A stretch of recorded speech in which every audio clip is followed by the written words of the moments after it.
بال تک سلامت رہے، جس میں مبارک لباس تو بڑی بات ہے، آپ کے بال تک بھی سلامت رہیں، آگ سے کوئی برا اثر اس کی وجہ سے نہ ہوا۔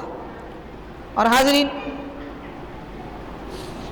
حضرت جبریل علیہ السلام بھی آگ میں آئے، ابراہیم علیہ السلام کے ساتھ حضرت جبریل علیہ السلام بھی آگ میں آئے، اور آگ کی گرمی کی وجہ سے حضرت ابراہیم علیہ السلام کو پسینہ آ رہا تھا۔ اب آپ غور کریں، آخر یہ کیسی گرمی تھی؟ ایک تو آگ کو ٹھنڈی ہونے کا حکم ملا، وہ بھی ایسی ٹھنڈی کہ تکلیف نہ ہو، پھر بھی حضرت ابراہیم علیہ السلام کو پسینہ آ رہا ہے۔ یہ کس پسینے کی بات کی جا رہی ہے؟ یہاں اولیاء کرام کا تذکرہ کچھ ہو جائے، ان کے حالات کا تو پتہ چلے گا۔ حاضرین، صوفیاء کرام اپنی کتابوں میں تحریر فرماتے ہیں کہ اللہ کے محبوب بندوں پر سردی کا اثر نہیں ہوتا۔ بعض ایسے خدا کے محبوب بندے ہیں کہ سخت ترین سردیوں میں بھی ٹھنڈے پانی سے غسل کرتے تھے اور ان کو سردی محسوس ہی نہیں ہوتی، وجہ کیا تھی؟ فرماتے ہیں کہ اللہ کی قربت، رب کی محبت کی گرمی تھی۔ جب بندے کے دل میں محبت الہی کی گرمی آ جاتی ہے تو دنیا کی کوئی سردی اسے محسوس نہیں ہوتی۔ حضرت ابراہیم علیہ السلام آگ میں داخل ہو کر بھی، آگ اگرچہ کہ ٹھنڈی کر دی گئی ہے، سردی کا اثر ہونا چاہیے تھا، مگر پسینہ آ رہا ہے۔ یہ پسینہ قرب الہی کی گرمی کا پسینہ تھا، جس کو حضرت جبریل علیہ السلام آ کر اپنے ہاتھ سے پونچھ رہے تھے، آپ کی پیشانی، آپ کا چہرہ پونچھ رہے تھے کہ گرمی، پسینہ زیادہ نکل رہا ہے۔ اور معزز حاضرین، آگ میں حضرت ابراہیم علیہ السلام کے ساتھ اور کیا واقعات پیش آئے؟ علامہ ابن کثیر اپنی کتاب قصص الانبیاء میں تحریر فرماتے ہیں کہ حضرت ابراہیم علیہ السلام کے لیے اس آگ میں ایک ہرے رنگ کا ایک مکان بنا دیا گیا تھا، اور آپ اس محل میں، اس مکان میں جلوہ افروز تھے۔ آگ خالی آگ نہ تھی، دیکھنے والوں کے لیے لکڑیاں جل رہی تھی، لیکن سبز رنگ کا ایک محل تھا جس میں آپ آرام سے زندگی گزار رہے تھے، اور باہر سے لوگ دیکھ رہے ہیں۔ کچھ لوگوں کو یہ نظر آیا کہ اب یہاں لکڑیاں ہی نہیں ہیں، آگ نہیں دیکھ رہی ہے، بلکہ ایک سبز رنگ کا محل موجود ہے کہ حضرت ابراہیم علیہ السلام کبھی اس سے باہر تشریف لاتے ہیں، کبھی اس کے اندر تشریف لے جاتے ہیں۔ گویا کہ جنت کا سارا سامان دہکتی آگ میں حضرت ابراہیم علیہ السلام کے لیے مقرر کیا گیا تھا۔ اور حضرت ابو ہریرہ رضی اللہ تعالیٰ عنہ سے روایت ہے، حضرت ابراہیم علیہ السلام کے والد محترم نے دیکھا کہ میرے لخت جگر کو آگ میں ڈالا گیا ہے، اور دور سے دیکھ کر یہ کہنے لگے لما رآ ولدہ علی تلک الحال، کہ آپ کے والد نے جب اپنے شہزادے کو اس حال میں دیکھا تو فرمایا اے ابراہیم، کیا پیارا رب ہے تمہارا رب کہ آگ میں بھی آپ کو ایسی نعمتیں عطا فرما رہا ہے۔ اب یہاں غور کر لیں کچھ دیر کے لیے، یہ روایت موجود ہے، اب اس کی روشنی میں آپ سمجھ لیں کہ وہ کافر کا جو ذکر کیا گیا، وہ کافر تو کافر اور مشرک تھا، وہ آپ کا چچا تھا، والد نہیں تھا۔ والد تو مومن ہے، اور وہ مومن ہے جو دیکھ کر کہہ رہے ہیں کہ تمہارا رب کتنا پیارا رب ہے کہ آگ میں بھی آپ کے لیے جنت کا سامان مہیا فرمایا ہے۔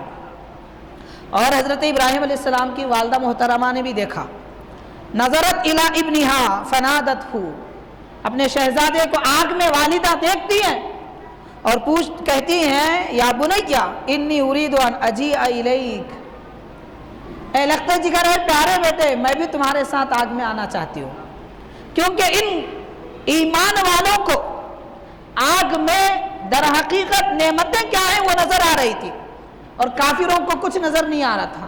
البتہ بعد میں چل کر بعض کافروں کو بھی اللہ کی نعمتیں آگ میں کیا ہیں وہ نظر آئی، تو وہ ایمان لا لیے۔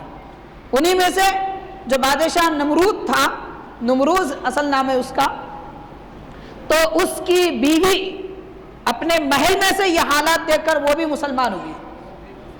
یہ سب نعمتیں جو حضرت ابراہیم علیہ السلام کے لیے مقرر تھی۔ تو بہرحال آپ کی والدہ محترمہ نے یہ دیکھ کر کہا کہ میں بھی آنا چاہتی ہوں، فَادْعُوا اللَّهَ أَن يُنَجِّيَنِي مِنْ حَرِّ النَّارِ حَوْلَكَ، آپ دعا کیجئے کہ اللہ تعالیٰ مجھے بھی آپ کے اطراف جیسے آگ کو سلامتی والی بنایا ہے میرے لیے بھی بنا دے۔ تو حضرت ابراہیم علیہ السلام نے یہ عرض کیا کہ بالکل آپ تشریف لائیے۔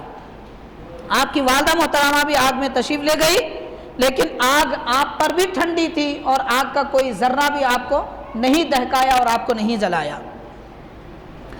فلما وصلت الیہ اعتنقت قبلتہ ثم عادت، آپ آگ میں گئی، اپنے شہزادے کو خوشی سے گلے ملا اور چوما ان کے پیشانی کو، پھر واپس آ گئی۔ آگ میں جا کر بھی واپس آ گئی۔ تو آگ ٹھنڈی تھی، صرف حضرت ابراہیم علیہ السلام کے لیے ہی نہیں، آپ سے جو بھی محبت رکھتے ہیں ان کے لیے بھی آگ اللہ تعالیٰ نے ٹھنڈی بنا دی تھی۔ حاضرین، اس سے یہ سمجھ میں آتا ہے ایمان اگر مسلمانوں کا پختہ ہو، کامل ہو، تو پھر دنیا کی آگ نہ جلا سکتی ہے اور نہ ہی آخرت کی آگ جلا سکتی ہے۔ اسی لیے علامہ اقبال نے جو فرمایا ہے، آج بھی ہو ایمان اگر ابراہیم سا پیدا، حضرت ابراہیم علیہ السلام کے جیسا ایمان، یہ تو نبی کا ایمان ہے، کہاں سے آ سکتا ہے ہم گناہ گاروں کے پاس؟ اس کا تو ہم تصور بھی نہیں کر سکتے، تصور بھی محال ہے۔ آپ کے ایمان کا کروڑواں حصہ بھی اگر ہم کو مل جائے، حقیقت ہے کہ آج بھی دنیا کی آگ ہمیں نہیں جلا سکتی، اگر اس کا کروڑواں حصہ بھی مل جائے۔ تو فرماتے ہیں آج بھی ہو اگر ایمان ابراہیم سا پیدا، آگ کر سکتی ہے انداز گلستاں پیدا۔ بار بار حضرت ابراہیم علیہ السلام کی یہ یاد ایمان والوں کو ان کے ایمان کو تازہ کرنے کے لیے یاد آتی ہے۔ اللہ نے ایسے ایام مقرر فرمائے۔ حاضرین، فی الحال مسلمان جن حالات سے اور جن پریشانیوں سے گزر رہے ہیں، بس اتنی پریشانی سے سارے مسلمان پریشان ہیں۔ شکایتیں شکایتیں شکایتیں، آپ دیکھیے ہر مسلمان کی زبان پر شکایت، ارے ہمارے ساتھ ایسا ہو رہا ہے، ہمارے ساتھ ایسا ہو رہا ہے، ہمارے ساتھ ایسا ہو۔ کیا ہو رہا ہے بھائی؟ کیا کیا گیا آپ کے ساتھ؟ کیا آپ کے سر پہ آگ کا کنگا کیا گیا؟ کیا آپ کے سر پہ ارا چلایا گیا؟ کیا آپ کو آگ میں ڈالا گیا؟ کیا آپ کا گلا کاٹا گیا؟ کیا آپ کو گرم ریت پر گھسیٹا گیا؟ کیا آپ کے بچوں کو دہکتے تیل میں ڈالا گیا؟ کیا کیا گیا آپ کے ساتھ؟ کیوں ناشکری کرتے ہیں اللہ تعالیٰ کی نعمتوں کی؟ ناشکری کی بات زبان پر ایمان والوں کے نہیں ہونی چاہیے۔ رب نے عزت عطا فرمائی، شان سے سر اٹھا کر زندگی گزار رہے ہیں، کتنی بڑی نعمت ہے۔ اتنی اچھی زندگی دی کہ کسی کے سامنے ہاتھ نہیں پھیلاتے، رب نے بھکاری نہیں بنایا۔ عزت کی سوکھی روٹی رب نے دی ہے، نعمت ہے سب سے بڑی۔ ان نعمتوں کو ہم بھول جاتے ہیں، بس شکایتیں، ہم بیمار ہیں بیمار ہیں۔ کیسے بیمار ہیں؟ کیا بستر سے اٹھا نہیں جاتا؟ کیا بدن میں کیڑے پڑ چکے ہیں؟ کیا 20 سال تک بعض صحابہ کرام بستر پر لیٹے ہوئے تھے، کروٹ نہیں بدل سکتے تھے؟ ویسی نوبت آئی ہے؟ پھر کیوں ناشکری کرتے ہیں اللہ تعالیٰ کی؟ گھٹنوں میں درد ہوا تو کیا پریشانی ہے؟ ارے کیوں پریشانی کی بات کر رہے ہیں آپ؟ راحت بھی اللہ کی طرف سے ہوتی ہے، مصیبت بھی اللہ کی طرف سے ہوتی ہے۔ مصیبت آئے تو دعا کریں مولا مصیبت ٹال دے، دعا کا بھی ثواب ملتا ہے، مصیبت بھی ٹلتی ہے۔ شکایت کرنے سے کیا ملتا ہے؟ امام غزالی رحمۃ اللہ علیہ نے ایک جگہ لکھا ہے، فرماتے ہیں کہ مرض، بیماری کسی کو بتانے کی نہیں ہوتی۔ آدمی بیمار ہو جائے تو مرض چھپانا یہ اللہ کو محبوب ہے۔ آج ہمارے پاس خیریت کیا ہو؟ خیریت ہے، سر میں درد ہے۔ آپ خیریت بھی بول رہے ہیں، پھر سر میں درد بھی بول رہے ہیں، یہ کیسی خیریت ہے بھائی؟ خیریت سے ہیں؟ جی ہاں خیریت سے، ذرا کاروبار میں بڑا نقصان ہو گیا، یہ کیسی خیریت ہے بھائی؟ آپ سیدھا سیدھا بول دیجئے نہیں بیمار ہیں، پریشان ہیں، خیریت بھی کہتے ہیں پھر یہ بھی کہتے ہیں، یہ تو منافقین کی بات ہو گئی۔ تو بہرحال آزمائشیں کیسی آئی ہمارے اسلاف اور ہمارے بزرگوں کو، اس کا ایک ذرہ بھی ہم کو آزمایا نہیں گیا۔ رب نے عزتیں بخشی، نعمتیں بخشی، صحت عطا فرمائی، اس کا شکر ادا کرنا چاہیے۔ تو بہرحال حاضرین کرام، حضرت سیدنا ابراہیم علیہ السلام کے آگ میں ڈالے جانے کے وقت میں جو احوال آئے ہیں ان میں یہ بھی بتایا گیا کہ حضرت ابراہیم علیہ السلام آگ میں تقریباً 40 یا 50 دن رہے۔ جب آپ کو آگ میں ڈالا گیا تو 40 یا 50 دن تک آگ میں رہے۔ اس کے بعد جب باہر تشریف لائے تو لوگوں سے یہ فرمایا کہ میری زندگی جتنی آرام دہ آگ میں تھی، یہ اوپر آنے کے بعد، باہر نکلنے کے بعد ویسا آرام مجھے نہیں مل رہا ہے۔ اللہ کی نعمت دیکھیے، رب تعالیٰ جب کسی کو بچانا چاہتا ہے تو جلانے والی چیز کو بھی آرام دہ بناتا ہے، آگ کو بھی گلستان بناتا ہے۔ شرط یہ ہے کہ بندہ یقین کرے اتنا اللہ کی ذات پر۔ اور حاضرین، حضرت ام المؤمنین سیدتنا عائشہ صدیقہ رضی اللہ تعالیٰ عنہ، آخری روایت بیان کر رہا ہوں۔ ویسے ہم نے تقریباً اس کتاب کے 10-12 صفحے طے کر کے آئے تھے کہ سنائیں گے، لیکن 2 صفحے میں وقت ختم ہو گیا۔ حضرت ام المؤمنین سیدتنا عائشہ صدیقہ رضی اللہ تعالیٰ عنہ کے پاس گھر میں ایک نیزہ رکھا ہوا تھا، رمح جسے کہتے ہیں، نیزہ نوکیلا ہوتا ہے۔ تو کچھ لوگ آئی خواتین اور پوچھی آپ یہ کیوں رکھی ہے؟ تو فرماتے ہیں کہ یہ نیزہ ہے، اس سے ہم گرگٹ کو ماریں گے۔ تو لوگوں نے پوچھا گرگٹ کیوں ماریں گے؟ تو فرماتی ہیں حضور پاک صلی اللہ علیہ وسلم نے فرمایا کہ گرگٹ اگر نظر آئے تو مارو، اسے مارنے پر بھی ثواب ملتا ہے۔ گرگٹ نظر آئے تو مارو، اسے مارنے پر بھی ثواب ملتا ہے۔ کیوں؟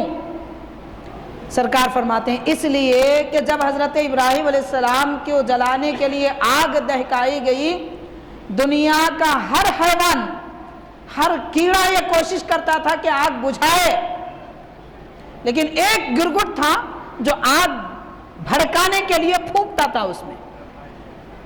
ہر کوئی بجھانا چاہتا تھا لیکن گرگٹ تھا جو آگ میں پھونکتا تھا۔ اس لیے سرکار نے فرمایا کہ یہ نبی کا دشمن ہے، اسے مارو۔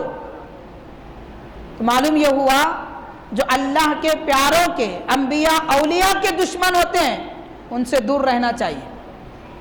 شریعت مارنے کا حکم نہیں دیتی، وہ جانور ہے اس کو مارنے کا حکم ہے۔ انسان اگر ہے تو غلطی کیا، بے ادبی کیا تو وہ ذمہ داری حکومت کی ہوگی، قاضی کی ہوگی، جو ذمہ دار ہے ان کی ہوگی، وہ سزا دیں گے۔ لیکن ہمارا کام عوام کا کیا ہے؟ ایسے بے ادبوں سے دوری اختیار کریں، کہیں ایسا نہ ہو جائے کہ ان کی صحبت کی وجہ سے ہم بے ادب نہ ہو جائیں۔ ان کا ایمان تو گیا ہے، آگ نے ان کو جلا دیا، کہیں ہم کو نہ جلا دے۔ تو بہرحال معزز حاضرین، حضرت ابراہیم علیہ السلام کے احوال زندگی سے متعلق چند باتیں جو صرف آپ کے آگ میں ڈالے جانے سے متعلق ہے، میں نے کچھ باتیں عرض کی ہے۔ ایسے قرآن پاک میں تقریباً 8 یا 10 آپ کے واقعات بیان کیے گئے ہیں حضرت ابراہیم علیہ السلام کے، جو آپ نے اسلام کی، دین کی، حق کی اشاعت کے لیے جو کوششیں کی اور مصیبتیں آپ نے برداشت کی، اور آپ کو اللہ تعالیٰ نے کیسی مدد عطا فرمائی۔ پھر کبھی موقع ہو تو انشاءاللہ اس کی تفصیلات عرض کی جائیں گی۔ اللہ تعالیٰ حضرت ابراہیم علیہ السلام کا فیضان ہم پر جاری فرمائے۔ آپ کی قربانی رب نے جیسی قبول فرمائی، ہم گناہگار مسلمانوں کی قربانی کو بھی قبول فرمائے۔ صلی اللہ تعالیٰ وسلم علی خیر خلقہ سیدنا محمد وآلہ واصحابہ اجمعین والحمد للہ رب العالمین۔